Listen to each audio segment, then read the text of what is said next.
Guard तो आश्रय गृह में ही रहते हैं, पुरुष गार्ड।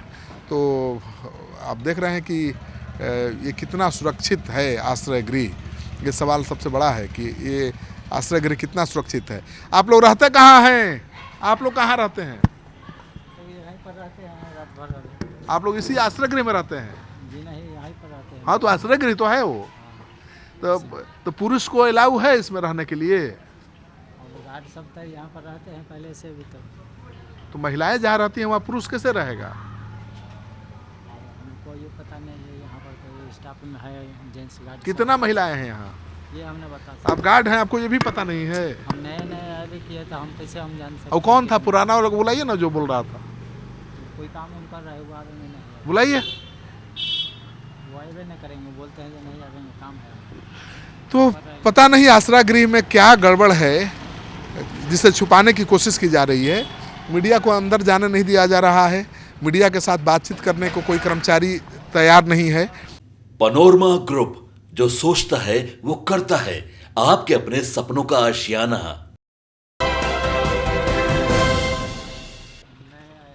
अच्छा, कितना दिन से हैं यहाँ? हम कल ही से हैं।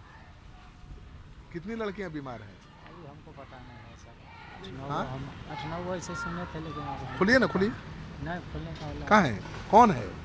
यहाँ आइए ना, मैडम नहीं आए हैं सब स्टाफ पीएम से। हाँ, पीएमसीएच में है। कौन पीएमसीएच में है? अरे इधर गांधी मैदान पीएमसीएच है ना, हाँ, उधर है। यहाँ आप कौन है? गार्ड हैं? हाँ गार्ड में। कितने गार्ड हैं यहाँ पर? यहाँ पर 3 गार्ड है। तो सब पुरुष गार्ड भी भीतर ही रहते हैं? नहीं, यहाँ पे तो क्या बुला तो रहे हैं? तो देखिए, पुरुष गार्ड भी अंदर ही रहते हैं। ये है आश्रय गृह जहाँ पर बच्चियाँ रहती हैं, और वहाँ पर ज़्यादा पुरुष ही दिखाई दे रहे हैं, वो गार्ड हों या कर्मचारी हों। ये आश्रय गृह है, समाज कल्याण विभाग द्वारा संचालित है। और यहाँ पर जो लड़कियाँ रहती हैं उनकी देख रेख के लिए महिलाओं को ही रहना चाहिए। और गार्ड अगर यहाँ रहता भी है तो गेट पर रहना चाहिए, उसके बाहर रहने की व्यवस्था होनी चाहिए। लेकिन यहाँ गार्ड तो आश्रय गृह में ही रहते हैं, पुरुष गार्ड। तो आप देख रहे हैं कि ये कितना सुरक्षित है आश्रय गृह। ये सवाल सबसे बड़ा है कि ये आश्रय गृह कितना सुरक्षित है। आप लोग रहते कहाँ हैं? आप लोग कहाँ रहते हैं? तो यहीं पर रहते हैं रात भर। आप लोग इसी आश्रय गृह में रहते हैं? जी नहीं, यहीं पर रहते हैं। हाँ, तो आश्रय गृह तो है वो। तो पुरुष को अलाउ है इसमें रहने के लिए? और गार्ड सब तो यहाँ पर रहते हैं पहले से भी। तो महिलाएं जहाँ रहती हैं वहाँ पुरुष कैसे रहेगा? हमको ये पता नहीं है, यहाँ पर कोई स्टाफ में है जेंट्स गार्ड। कितना महिलाएं हैं यहाँ?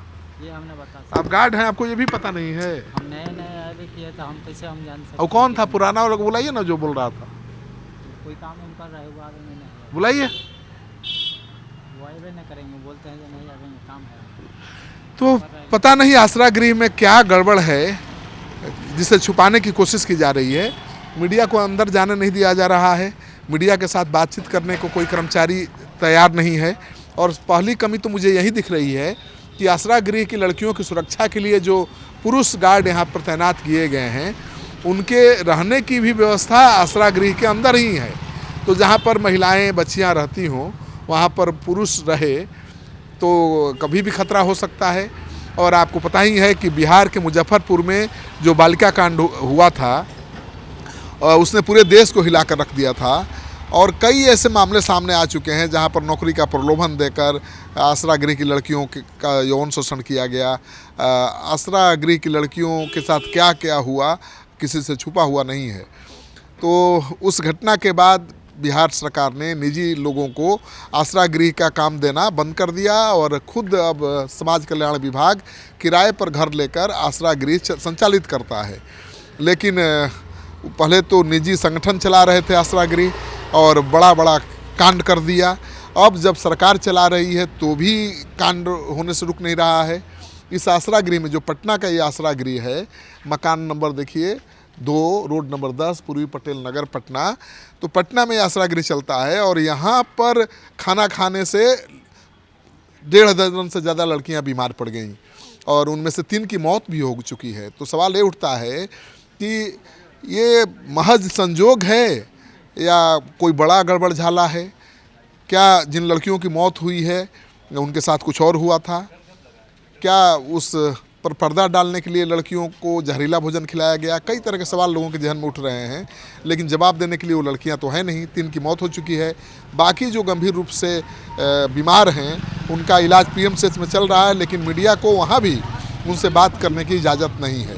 तो सच्चाई क्या है अब तो जांच रिपोर्ट के बाद ही पता चलेगा। पटना डीएम ने एक जांच कमेटी बनाई है, कमेटी जांच कर रही है, जिसमें समाज कल्याण विभाग के साथ साथ खाद्य आपूर्ति विभाग के अधिकारी भी शामिल हैं।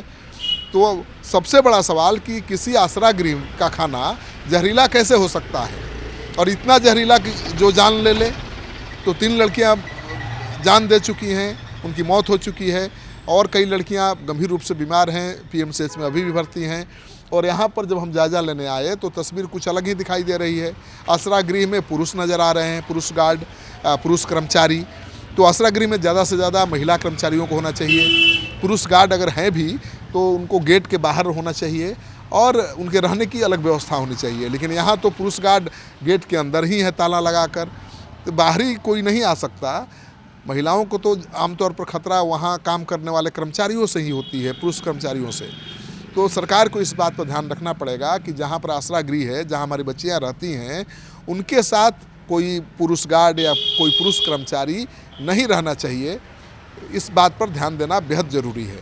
तो क्या मामला है, क्यों जहरीला खाना हो गया, कैसे लड़कियों की मौत हो गई, जांच के बाद पता चलेगा।